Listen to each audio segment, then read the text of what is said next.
અમદાવાદમાં ખંડણી માંગવાના આરોપમાં ભાજપના પૂર્વ ધારાસભ્યના પુત્રની ધરપકડ થઈ છે। ભૂપેન્દ્ર ખત્રીના પુત્ર જ્વલિત ખત્રી સહિત બોગસ પત્રકારો સકંજામાં આવ્યા છે। જ્વલિત ખત્રીએ આરટીઆઈ એક્ટિવિસ્ટની ઓળખ આપીને ધમકી આપ્યાનો આરોપ લાગ્યો છે। જમાલપુર કાચની મસ્જિદ પાસે બાંધકામ ગેરકાયદે ગણાવીને તોડવાની ધમકી આપી હતી। આરોપી સાથે ભળેલા 4 બોગસ પત્રકારોએ સમાચાર વાયરલ કરવાની ધમકી આપી હતી।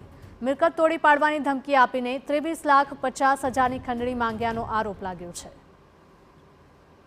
સંવાદદાતા મિહિર જોડાઈ ગયા છે ફોન લાઈન પર। મિહિર, અમદાવાદની આ ઘટના સામે આવી છે। ખંડણી માંગવાના આરોપમાં ભાજપના પૂર્વ ધારાસભ્યના પુત્રની ધરપકડ થઈ છે।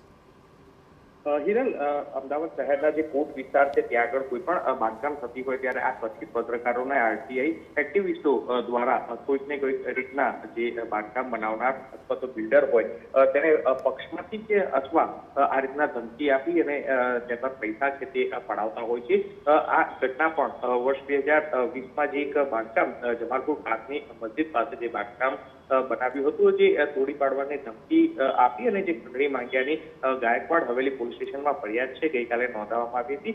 ગાયકવાડ હવેલી પોલીસે આ કથિત પત્રકાર આરટીઆઈ એક્ટિવિસ્ટની ધરપકડ છે તે કરવામાં આવી છે, જેમાં જે કથિત પત્રકાર બિલાલ લુહાર, હારૂન બેલી અને જે ભરત મહેતા સાથે જ જે જ્વલિત ખત્રી કે જે ભાજપના પૂર્વ ધારાસભ્ય ભૂપેન્દ્ર ખત્રીનો પુત્ર છે, આ જ્વલિત ખત્રી કે જે બાંધકામ તોડવાની ધમકી છે તેને આપી હતી, જે આ આરોપી જ્વલિત સાથે જે ભળેલા જે આ લોકો છે કથિત પત્રકાર હારૂન બેલી, બિલાલ લુહાર, ઇમરાન શેખ અને ભરત મહેતા નામના આ બોગસ પત્રકારો ગેરકાયદેસર બાંધકામના સમાચાર વાયરલ કરી અને તેના નામે ધમકી છે તે આપતા હતા। સાથે જે મિલકત તોડવાની ધમકી આપી 23,50 લાખની ખંડણી પડાવી હોવાનો ફરિયાદમાં આરોપ છે તે લગાવવામાં આવ્યો છે।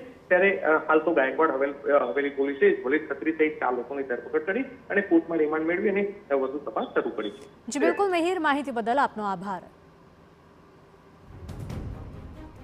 તો અમદાવાદની આ ઘટના છે કે મિલકત તોડી પાડવાની ધમકી આપીને 23,50,000 રૂપિયાની ખંડણી માંગ્યાનો આરોપ પણ લગાવવામાં આવ્યો છે, જેમાં અમુક લોકોની ધરપકડ કરાઈ છે।